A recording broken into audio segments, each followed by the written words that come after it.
Hello. I went on a lovely walk this morning with an old friend who's back in town visiting, Trisha Elliott, who is also an MD who left medicine to pursue other creative modalities and other healing modalities. And she mentioned to me that this morning that when she was reading my book, Swimming with Elephants, she was like, it really struck me when you mentioned that your heart just wasn't in medicine anymore, and that you had become more interested in not disease, but what made people well again. And I was like, oh yeah.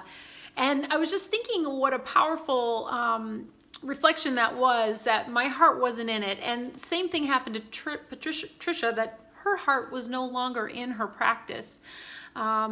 And in her case, she ended up getting put on bed rest for a pregnancy, which led to sort of an extended and then permanent sabbatical from medicine. And as you may know from my story, I took a sabbatical and did not return to medicine as well. Mine was, I guess, a chosen sabbatical, but you know, whether we get forced into it or we take it really doesn't matter. But what I thought was interesting about this was we were talking about the fact that it can be really good to pay attention to what your heart is drawn to. So my heart wasn't in medicine the way it was being practiced and the way I was engaging in the process. So being, you know, a disease hunter wasn't really lighting me up the way it had in the past. And so just to observe in yourself, if you're feeling stuck in your work and wondering how to step forward or where this is, you know, where maybe you're meant to make an impact or how to shift things, is just to notice, where is your heart? You know, where's your heart drawn?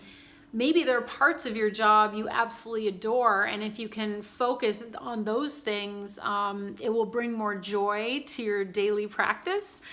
I know in pathology, I started enjoying my job a lot more when I recognized that my heart really was in the individuals that I worked with and a lot of the staff. And so when I started to focus on and really intentionally go out and connect with people in the office, I really started enjoying work a lot more because that engaged my heart.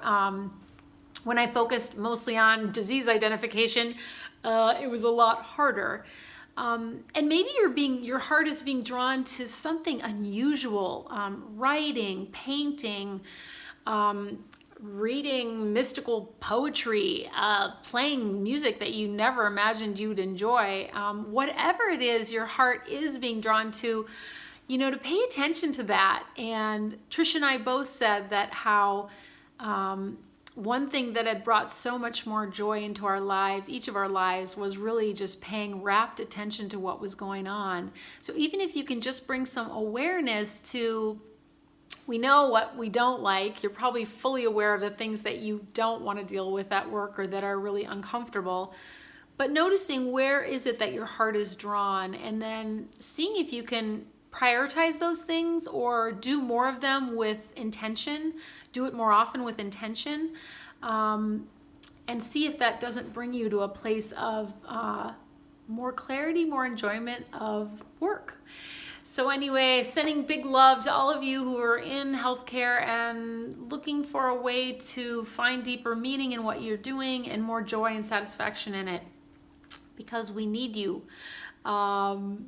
Whether you stay in medicine or whether you find a new path, your presence is required for this planetary transformation.